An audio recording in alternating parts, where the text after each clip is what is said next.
Contraindication of massage क्या होगा? चलो बेस्ट करो। कॉन्ट्राइंडिकेशन में मसाज कब हम नहीं दे सकते? कब नहीं दे सकते?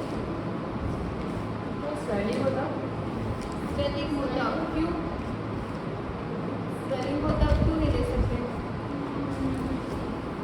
पेशेंट को दर्द होता था। पेशेंट को दर्द होगा, पेन भी होगा। स्वेलिंग में नहीं दे सकते, राइट। मतलब जब भी इन्फ्लामेशन हो, इन्फ्लामेशन में नहीं दे सकते हैं। तो पहले हम देखेंगे फीवर। तो फीवर में क्यों नहीं दे सकते? क्योंकि फीवर में ऑलरेडी टेम्परेचर इंक्रीज होता है, राइट। फिर all the metabolic activities are increase, है ना। पल्स रेट हाई होता है, फिर हमारा रेस्पिरेटरी रेट हाई होता है, फिर जनरलाइज बॉडी टेम्परेचर इंक्रीज होता है। तो अगर हम फीवर में मसाज देंगे, मसाज से क्या होता है? फिजियोलॉजिकल इफेक्ट में हमने देखा था ना कि जो पार्ट पे हम मसाज देते हैं वहाँ पे टेम्परेचर इंक्रीज हो गया है ना, क्योंकि वो हमें इफेक्ट देता है like the contraction of the muscle. और जब भी मसल का कॉन्ट्रैक्शन होता है रिपीटेडली, तब भी हमारा टेम्परेचर इंक्रीज होता है, राइट। तो इसमें भी क्या होगा? हम मसाज देंगे तो टेम्परेचर इंक्रीज होगा, और इसमें ऑलरेडी फीवर में टेम्परेचर इंक्रीज है, राइट। तो और ज़्यादा इंक्रीज होगा, मतलब फीवर बढ़ेगा। फिर मेटाबॉलिक एक्टिविटीज विल इंक्रीज, तो फीवर में already pulse rate, respiratory rate, ये सब इंक्रीज होता ही है। और हम अगर मसाज देंगे तो वो और ज़्यादा बढ़ जाएगा, मतलब पेशेंट की कंडीशन ज़्यादा वर्स्ट हो जाएगी। तो इसीलिए फीवर अगर हो तो मसाज नहीं देना चाहिए, कॉन्ट्राइंडिकेटेड। फिर इन्फ्लेमेशन, इन्फ्लेमेशन में क्यों नहीं देना चाहिए? क्योंकि इन्फ्लेमेशन मतलब क्या, उसकी साइंस क्या थी? पेन, रेडनेस, फिर पेन, फिर टेम्परेचर इंक्रीज होता है, स्वेलिंग, ठीक है, एंड लॉस ऑफ मूवमेंट, है ना। तो अभी मसाज की जो हमने इफेक्ट देखी थी, उसकी इफेक्ट में क्या था कि टेम्परेचर जो पार्ट में देते हैं वो पार्ट में लोकली टेम्परेचर इंक्रीज होता है, और इसमें इन्फ्लेमेशन है तो ऑलरेडी टेम्परेचर इंक्रीज है, तो और मसाज देंगे तो और ज़्यादा बढ़ जाएगा, ठीक है। फिर स्वेलिंग, स्वेलिंग मतलब क्या? वो पर्टिकुलर पार्ट पे ब्लड सर्कुलेशन इंक्रीज हुआ है, क्योंकि हमें वहाँ पे इंजरी हुई है। फॉर एग्जांपल अगर मुझे यहाँ पे इंजरी हुई है तो क्या होगा, हमारा बॉडी जो है वो अपने आप हीलिंग प्रोसेस चालू करेगा, एंड वो हीलिंग की वजह से क्या होगा, सारा जो ब्लड सर्कुलेशन है वो डायरेक्ट होगा at the part of injury. तो यहाँ पे सारा ब्लड सर्कुलेशन डायरेक्ट हुआ है, तो मतलब यहाँ पे ब्लड सर्कुलेशन ज़्यादा है, आर्टरी का वास्कुलराइजेशन हुआ है, तो यहाँ पे ब्लड सप्लाई ज़्यादा है। और अगर हम, इसीलिए ये इसका इफेक्ट हमें दिखता है in the form of swelling, right. तो अगर हमने मसाज दिया, मसाज से भी क्या होता है, ब्लड सर्कुलेशन इम्प्रूव होता है, आर्टरी का वास्कुलराइजेशन होता है, तो ऑलरेडी ये सब तो हुआ है और स्वेलिंग हुआ है उसकी वजह से। तो अगर हम मसाज देंगे तो ये स्वेलिंग और ज़्यादा इंक्रीज हो जाएगा, है ना, तो पेशेंट की कंडीशन ज़्यादा वर्स्ट हो जाएगी। तो इसलिए क्या करना है, इन्फ्लेमेशन अगर है, स्वेलिंग अगर है, तो हमें मसाज नहीं देना है, ठीक है। फिर नेक्स्ट कंडीशन है फ्रैक्चर। फ्रैक्चर हो तो भी हम मसाज नहीं दे सकते, क्योंकि फ्रैक्चर हुआ है मतलब क्या, कि ये जो पेशेंट का बोन है वो ब्रेक हो गया है, बोन की कंटिन्यूटी ब्रेक हुई है। तो अभी इसकी कंटिन्यूटी ब्रेक हुई है, तो हमने इसके मैनेजमेंट में क्या किया होगा कि इसको प्रॉपरली ऐसे जोड़ के रख दिया है, राइट। इसको इमोबिलाइज किया, इसको अभी हिलाना नहीं है, इमोबिलाइज करके रख दिया है। तो क्या होगा, बॉडी अपने आप हीलिंग प्रोसेस चालू करेगा। तो हीलिंग प्रोसेस मतलब क्या, उसमें क्या होगा, तो हीलिंग प्रोसेस में सबसे पहले हिमेटोमा फॉर्म होगा। हिमेटोमा मतलब क्या, हिमेटोमा मतलब ब्लड क्लॉट होगा, है ना, that is the first stage of healing process. तो ये हिमेटोमा फॉर्म हुआ है। फिर दूसरा क्या होगा, कैलस फॉर्मेशन होगा, उसके बाद में होगा कैलस फॉर्मेशन। तो कैलस फॉर्मेशन होगा तो ये सबसे क्या होगा, कैलस मतलब क्या, जैसे हमारा बोन जब भी हील होता है तो जो हार्ड बोन होता है इन दोनों के बीच में, तो उसके पहले ये कैलस फॉर्म होता है। कैलस मीन्स काइंड ऑफ क्या बोलते हैं, सॉफ्ट बोन है ना, जिसको हम सॉफ्ट बोन भी बोल सकते हैं। तो ऐसा पहले हील होता है, फिर उसके बाद में वो हार्ड बोन में कन्वर्ट होगा, मतलब जो हमारा रेगुलर बोन होता है वैसा कन्वर्ट होगा। तो अगर हम ये वाले पार्ट पे मसाज देंगे तो क्या होगा, ये जो हीलिंग प्रोसेस है वो डिस्टर्ब हो जाएगा। हीलिंग प्रोसेस डिस्टर्ब होने से हिमेटोमा जो फॉर्म हुआ था या तो फिर शायद से कैलस फॉर्म हुआ था, तो वो तो वीक बोन है, सॉफ्ट बोन है। तो हमने मसाज दिया, मसाज के प्रेशर से ऐसा भी हो सकता है कि जो कैलस फॉर्म हुआ था वो फिर से ब्रेक हो जाएगा। फिर से ब्रेक हो जाएगा तो फिर से हीलिंग प्रोसेस शुरू होना पड़ेगा, फिर से हिमेटोमा बनेगा, फिर से कैलस फॉर्म होगा। तो मतलब जो हीलिंग प्रोसेस अगर स्टेज 2 या स्टेज 3 पे पहुंच गया था, स्टेज 2 पे पहुंच गया था, तो वो वापस से स्टेज 1 मतलब हिमेटोमा फॉर्मेशन, तो वापस से स्टेज 1 पे आ जाएगा। और फिर ये हीलिंग प्रोसेस मतलब हीलिंग होने में ज़्यादा टाइम लगेगा। अगर वो 1 मंथ में हील हो रहा है तो हम मसाज दे के उसको 1 मंथ से क्या करेंगे, 2 मंथ में ला देंगे, मतलब उसका हीलिंग टाइम ज़्यादा बढ़ जाएगा। तो वो हमें नहीं करना है, हमें इसको फटाफट से ठीक करना है कि बहुत ज़्यादा लंबा खींचना है, फटाफट से ठीक करना है। तो फ्रैक्चर पे ये मसाज नहीं देना है। फिर नेक्स्ट दूसरा होगा renal and cardiac problem. Renal and cardiac problem, तो रीनल और कार्डियक प्रॉब्लम ये दोनों है। रीनल मतलब कोई भी problem related to kidney, kidney का अगर कोई भी प्रॉब्लम हो उसे भी हमें देख लेना है। और हार्ट का कोई भी प्रॉब्लम हो, कार्डियक फेलियर हो, उसमें भी हमें मसाज नहीं देना है। तो क्यों नहीं देना है, क्योंकि इसमें क्या होता है, वीनस रिटर्न इंक्रीज हो जाता है ना, वीनस प्रेशर भी बढ़ जाता है। तो अगर इसमें वेन में प्रेशर बढ़ जाता है, फिर अगर हम इसमें मसाज देंगे तो हार्ट पे लोड और बढ़ेगा, हार्ट एंड किडनी पे और ज़्यादा लोड बढ़ेगा। क्योंकि हमने फिजियोलॉजिकल इफेक्ट में देखा था कि मसाज से क्या होता है, यूरिनेशन इंक्रीज होता है। तो क्यों इंक्रीज होता है, क्योंकि हमारी किडनी ज़्यादा काम कर रही है, मतलब सारे ऑर्गन से वो ज़्यादा काम कर रहे हैं, राइट। तो बॉडी में जो मेटाबॉलिक प्रोसेस है वो ज़्यादा जल्दी हो रही है, तो इसमें किडनी को और ज़्यादा काम करना पड़ेगा। एक तो ऑलरेडी उसमें कुछ प्रॉब्लम है, राइट। किडनी में कोई भी प्रॉब्लम हो, अगर उसमें कुछ प्रॉब्लम है, अगर हमें फीवर आया है और हम बीमार हैं तो हम क्या करेंगे, थोड़ा कम काम करेंगे ना, है ना। और अगर इसको ऑलरेडी प्रॉब्लम है और हम मसाज देके उसका काम बढ़ा रहे हैं तो क्या होगा, कंडीशन और ज़्यादा वर्स्ट हो जाएगी, ठीक है।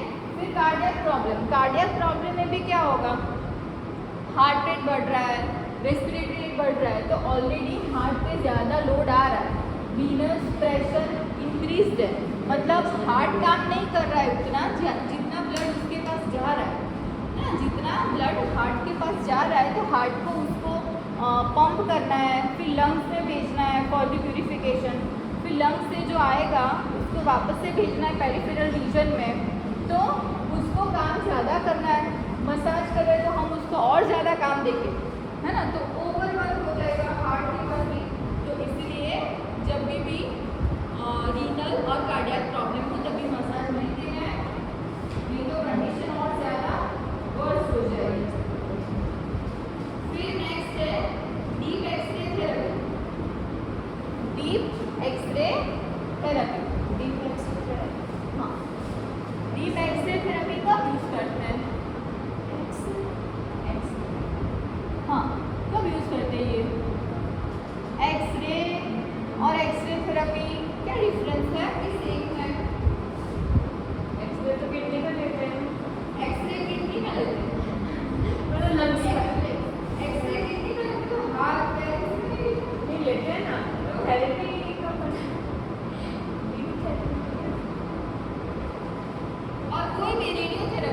कोई भी हमने रेडियोथेरेपी किया, रेडियोथेरेपी मतलब क्या? रेडियो रेडियो बजाना, नहीं गाने सुनना, तो क्या होता है तो कैंसर में शायद हाँ कैंसर में यूज करते हैं रेडियोथेरेपी, राइट? तो और एक्सरे थेरेपी उसको बोलते हैं। तो उसके अंदर क्या होता है, इमीडिएटली मतलब जब भी पेशेंट ये रेडियोथेरेपी लेता है तो इमीडिएटली फॉलोड बाय रेडियोथेरेपी उसके कुछ कॉम्प्लिकेशन होते हैं। तो उसके अंदर आर्टरीज और वेन्स का डायलेटेशन होता है, डायलेटेशन होता है and necrosis of smaller capillaries. Capillaries मतलब क्या? वो आर्टरी कैपिलरी से भी बाल मतलब जो अगर ये हमारी आर्टरी है, अभी आर्टरी ऐसे डिवाइड होते होते लास्ट में जो एकदम स्मॉल वेसल रहेगी ना, दैट इज कैपिलरी, इसको कैपिलरी बोलते हैं, राइट? तो उसका नेक्रोसिस हो जाता है। नेक्रोसिस मतलब सेल डेथ, मतलब कि ये जो एंड वाली छोटी छोटी कैपिलरीज होती है और वेन्स होती है, तो वो उसमें सेल डेथ हो जाता है, मतलब वो डैमेज हो जाती है। तो अगर वो डैमेज हो जाएगी और हम ऊपर से मसाज दे रहे हैं, तो यहाँ पे अगर वो आर्टरी ये कैपिलरी डैमेज है, हम उसके ऊपर मसाज करें मतलब उस पर ज़्यादा प्रेशर डाल रहे हैं, तो उसके ऊपर ज़्यादा प्रेशर डालेंगे तो क्या हो सकता है, नेक्रोसिस तो ऑलरेडी है, वो ऑलरेडी डैमेज है, तो वो ज़्यादा डैमेज हो सकती है, राइट? तो इसके लिए मसाज नहीं देंगे। फिर डायलेटेशन तो हुआ है क्योंकि हमने पेशेंट को रेडियोथेरेपी दिया है, तो रेडियोथेरेपी की इफेक्ट की वजह से उसकी जो आर्टरीज है वो ऑलरेडी डायलेटेड है, ऑलरेडी स्वेलिंग है उसके सेल में, तो ऑलरेडी स्वेलिंग है, नेक्रोसिस है स्मॉल कैपिलरीज में, वेन्स में, और हम मसाज देंगे तो ये सारी कंडीशन और ज़्यादा वर्स हो जाएगी। तो इसलिए मसाज नहीं देंगे। फिर नेक्स्ट है ऑस्टियोपोरोसिस। ऑस्टियोपोरोसिस मतलब क्या? वो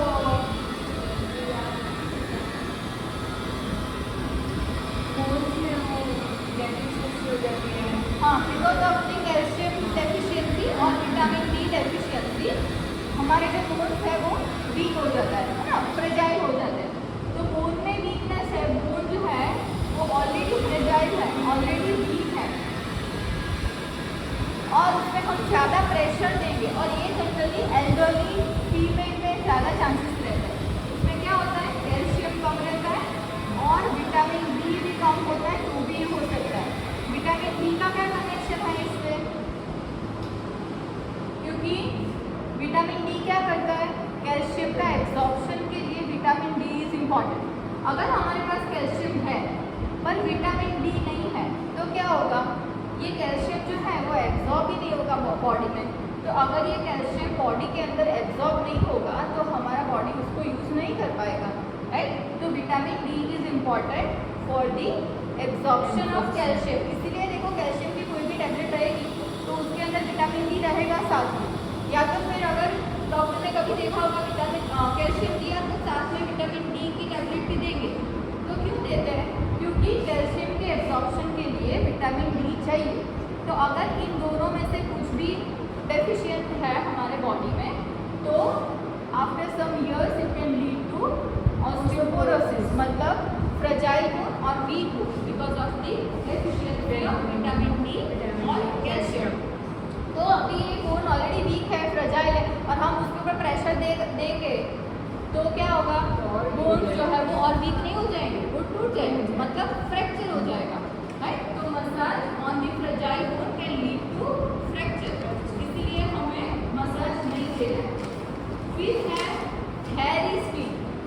अगर कोई मेल पेशेंट आया है उसको मसाज देना है और उसकी स्किन बहुत हैरी है, मतलब बहुत ज़्यादा हेयर्स है स्किन पे, तो भी हम मसाज नहीं दे सकते, क्योंकि हेयर फॉलिकल्स में जब भी हम मसाज देंगे तो वो पेनफुल भी होगा पेशेंट के लिए, और अगर हमने हेयर फॉलिकल्स की जो डायरेक्शन है उसकी उल्टी डायरेक्शन में दिया तो वो जो हेयर फॉलिकल्स है वो डैमेज भी हो सकता है। तो इसलिए हमें मसाज नहीं देना, और अगर देना ही पड़े तो क्या करना है, पेशेंट को बोलना है कि ये हेयर जो है उसको शेव करके आए, उसके बाद में मसाज दे सकते हैं, बट इतने बहुत ज़्यादा हेयर स्किन पे मसाज नहीं दे सकते।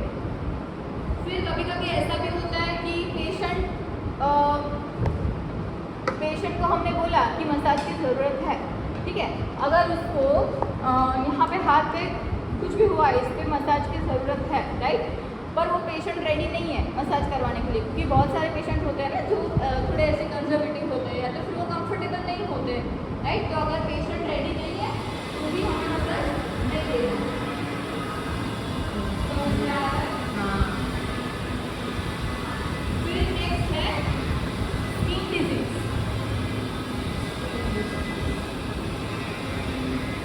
तो अगर पेशेंट को कोई भी स्किन डिजीज है, फॉर एग्जांपल सोरियासिस है, तो कोई भी टाइप के स्किन डिजीज में हमें मसाज नहीं देना है, क्योंकि इससे क्या हो सकता है, इन्फेक्शन स्प्रेड हो सकता है।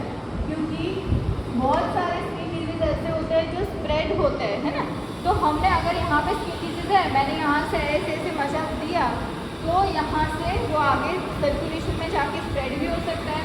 फिर अगर थेरापिस्ट मसाज दे रहा है तो थेरापिस्ट भी कांटेक्ट में आएगा, स्किन जो भी स्किन प्रॉब्लम है उससे, तो थेरापिस्ट को भी वो सेम इन्फेक्शन हो सकता है, राइट। और ये पेनफुल भी हो सकता है फॉर द पेशेंट। तो इन्फेक्शन स्प्रेड होगा पेशेंट की बॉडी में भी, एक पार्ट से दूसरे पार्ट तक स्प्रेड होगा।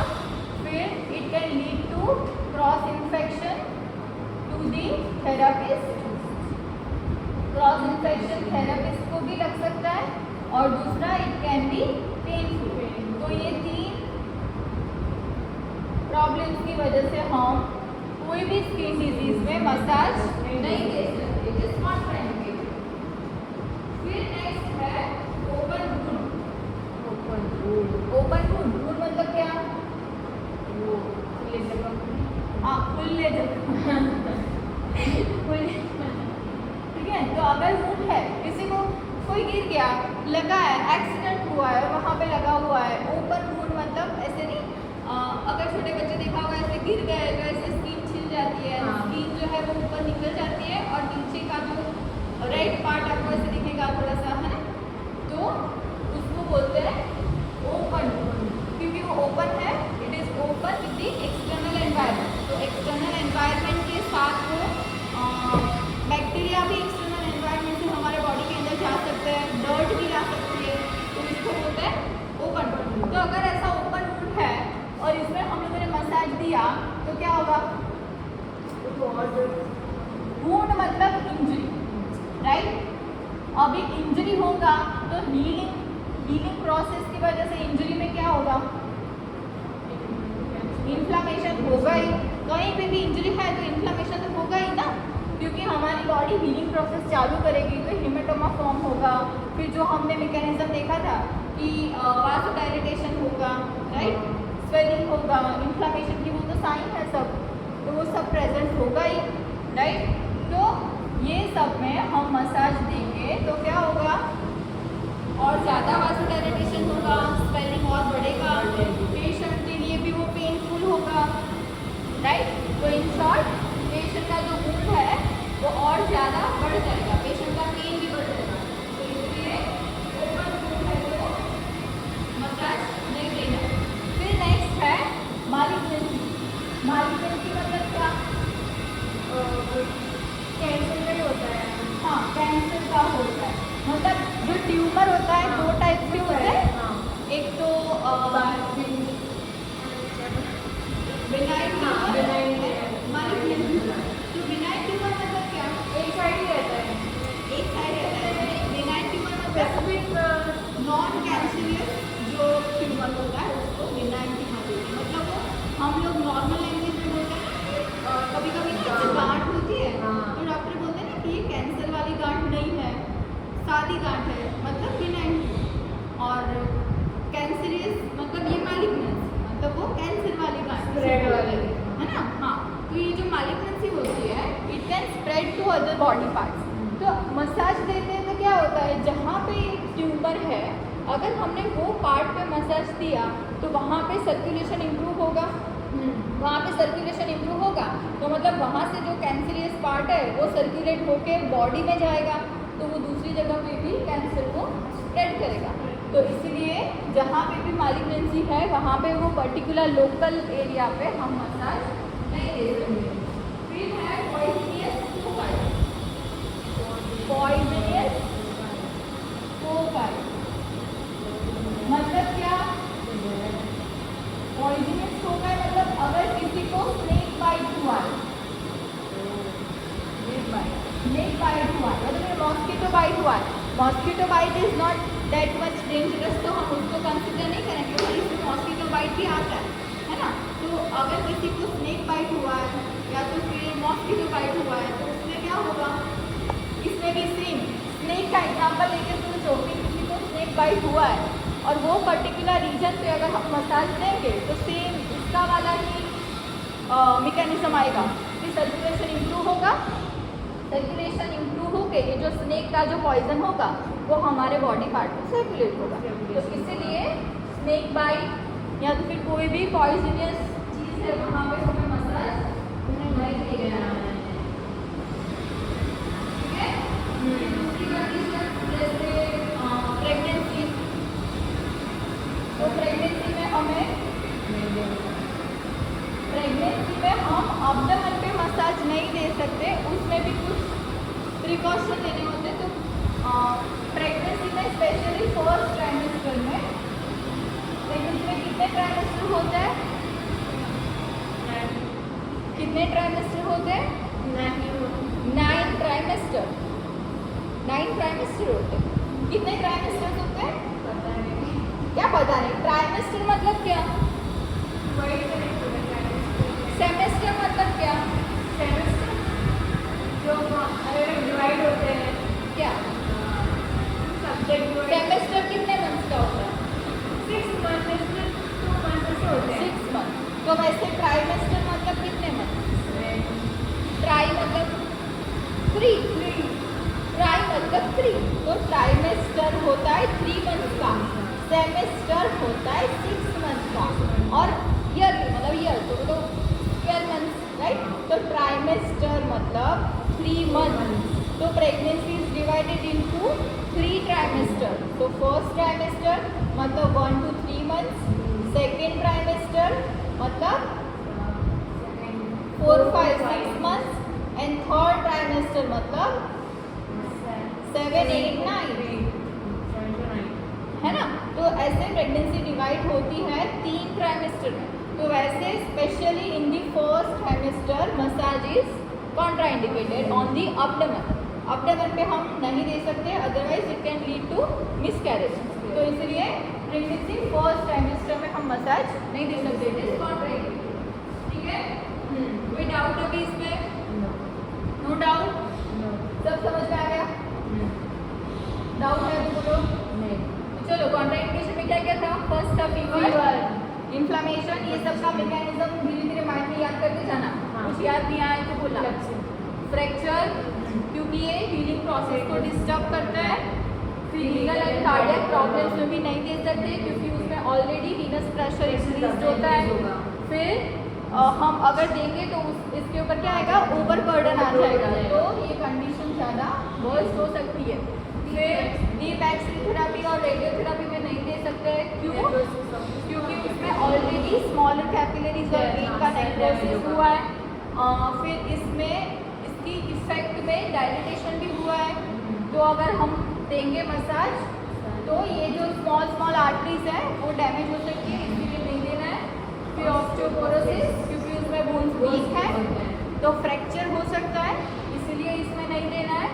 फिर हेयर स्किन, क्योंकि पेनफुल होगा, हेयर फॉलिकल्स डैमेज हो जाएंगे, तो पेशेंट को बोलना है पहले शेव करके आए, जो भी बॉडी पार्ट पे हमें देना है वो, उसके बाद में उसके ऊपर मसाज दे सकते हैं। फिर स्किन डिजीज क्यों नहीं दे सकते? क्योंकि 3 रीज़न है। इन्फेक्शन स्प्रेड होगा पेशेंट के दूसरे बॉडी पार्ट में। फिर क्रॉस इन्फेक्शन होगा from the patient to therapist, और it will be painful for the patient. फिर दूसरा है ओपन वुंड, जिसमें इंजरी हुई है, अगेन वो सारा इन्फ्लेमेशन बढ़ जाएगा इसलिए, और पेनफुल भी होगा, इसलिए नहीं देना है। फिर मैलिग्नेंसी, क्योंकि वो स्प्रेड हो सकता है to the other body part. फिर पॉइजनस फोकाई, क्योंकि इसका same mechanism, snake bite for example अगर है तो मसाज देंगे तो दूसरे बॉडी पार्ट में भी स्प्रेड होगा because of the increase in the blood circulation. फिर लास्ट है प्रेगनेंसी के फर्स्ट ट्राइमेस्टर में, मतलब फर्स्ट 3 मंथ में नहीं ले सकते because it can lead to miscarriage.